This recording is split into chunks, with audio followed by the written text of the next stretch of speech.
madres de la Plaza de Mayo, artistas, intelectuales, militantes, peronistas, radicales, socialistas y todos aquellos que conforman todos y todas.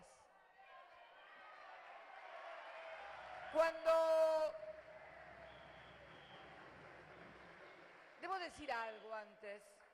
Luego de escuchar a los oradores que me precedieron en el uso de la palabra, como decía cuando era legisladora, todos creen que el acto lo organizaron los amigos radicales. Lo organicé yo para que pudiera quedar muy moderada y muy modosita, porque la verdad que han dado unos discursos flamígeros, pasionales,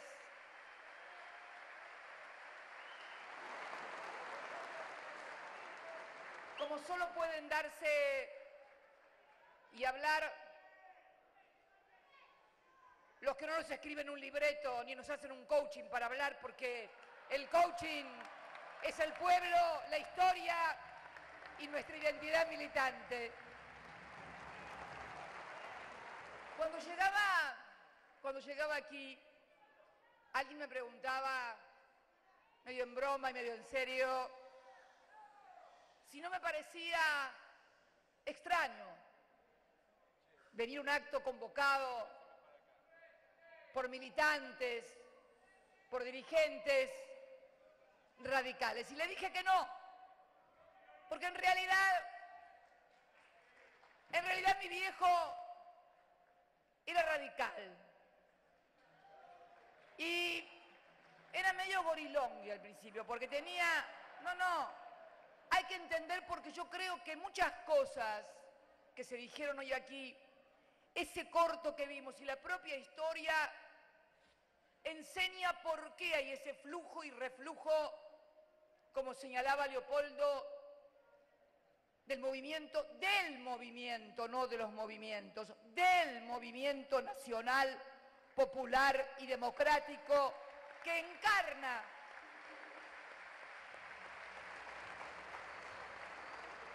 de distintas formas exteriores a lo largo de los 200 años de historia.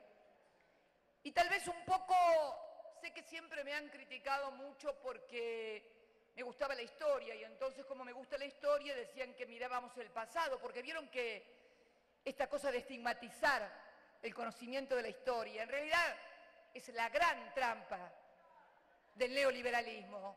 No saber qué pasó en la historia para que no nos demos cuenta de lo que está pasando y lo que va a pasar. Por eso siempre es importante conocer la historia. Y hay que conocerla además para entender cómo es posible que minorías a lo largo de la historia, minorías, porque siempre han sido las minorías, puedan lograr la división del campo nacional y popular, el enfrentamiento, muchas veces entre los argentinos, y de esta manera, pivoteando sobre estas diferencias, pivoteando sobre lo que podríamos denominar no contradicciones secundarias, sino contradicciones ridículas e inexistentes, llevan agua para su molino, consiguen la división del campo popular y someten al conjunto de la ciudadanía a políticas antipopulares que finalmente culminan siempre con crisis institucionales en las cuales se retiran momentáneamente. Viene nuevamente el movimiento nacional y popular a acomodar lo que destruyeron y destrozaron prolijamente durante su paso por el poder, no sin antes haberse llevado todo. Y lo veo desde mi propia historia familiar. Recién veía y veíamos todos cuál era el medio por el cual atacaron a Hipólito Yrigoyen. Lo estigmatizaron, lo trataron de corrupto. En ese momento no había radio. En ese momento era la prensa gráfica, los medios gráficos únicamente, los que estigmatizaban. Y lograron convencer a parte de esa ciudadanía que Yrigoyen estaba bien al ser derrocado. Mi abuelo, que luego se hizo peronista, pero antes era conservador, nunca lo pude entender. No tenían ellos, yo no había nacido, dónde caerse muertos. Y sin embargo, eran conservadores, del conservadurismo popular de la provincia de Buenos Aires. Me quedé con las ganas de preguntarle por qué, porque mi abuelo murió muy joven, pero pivoteaba sobre esa idea. Mi abuelo en mi casa se hablaba del peludo. El peludo era Yrigoyen. ¿Por qué en mi casa, que era de obreros y de gente humilde, se alineaban con un partido que estaba en contra de los intereses populares? Por esto que estamos machacando desde hace mucho tiempo.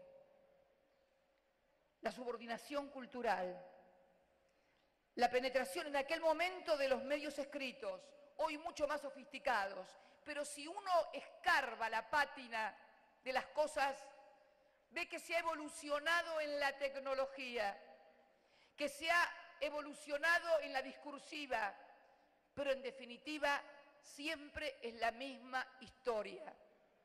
Modelos extrapolados e instalados en el continente, porque fíjense ustedes que mientras Hipólito Yrigoyen gobernaba en la Argentina, asesinaban a Sandino en Nicaragua. Fue siempre así. El ataque a los movimientos nacionales y populares, y siempre, absolutamente siempre, pivoteando sobre la división del campo popular, de los ciudadanos. Hace pocos días estuve en Ecuador. Me invitó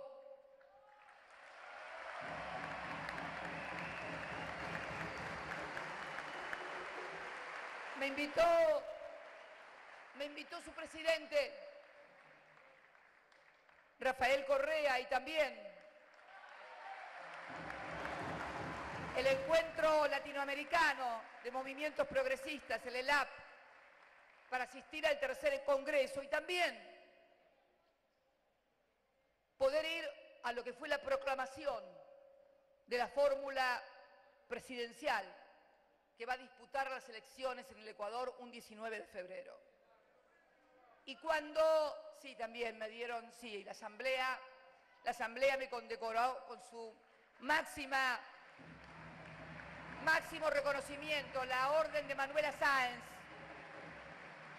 Para los que dicen que soy soberbia y orgullosa, no quería decirlo porque si no parecía como que me estaba haciendo autobombo. Y no es la idea, al contrario.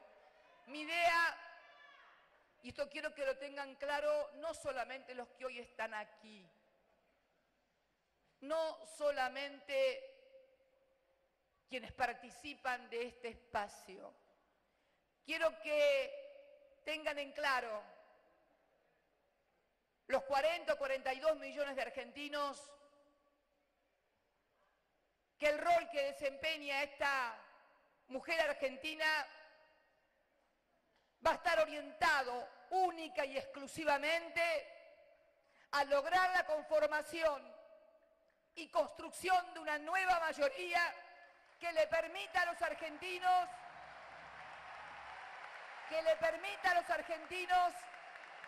volver a tener un gobierno que los represente en sus intereses, en sus esperanzas, en sus ilusiones, en sus ideas. Quiero decirles también, como un compromiso de honor frente a todos ustedes, que no voy a tener una sola actitud, una sola decisión que obstaculice la construcción de ese frente que para mí y para mi compromiso con la memoria de mi compañero Es lo más importante que me resta hacer en toda mi vida.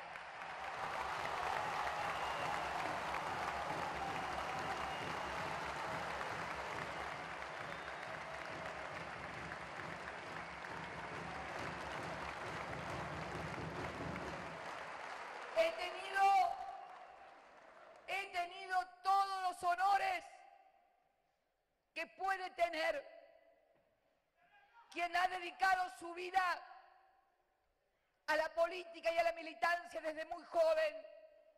La verdad que escucharlo a Mempo, esa Mempo de la JTP no te tenía, pero debo decir lo que no te tenía, pero realmente me hiciste emocionar. Y el compromiso esencial es precisamente el de contribuir con el mayor grado de amplitud y de grandeza que me obliga a tener el honor que me dispensó el pueblo argentino de elegirme 2 veces presidenta, el compromiso de generar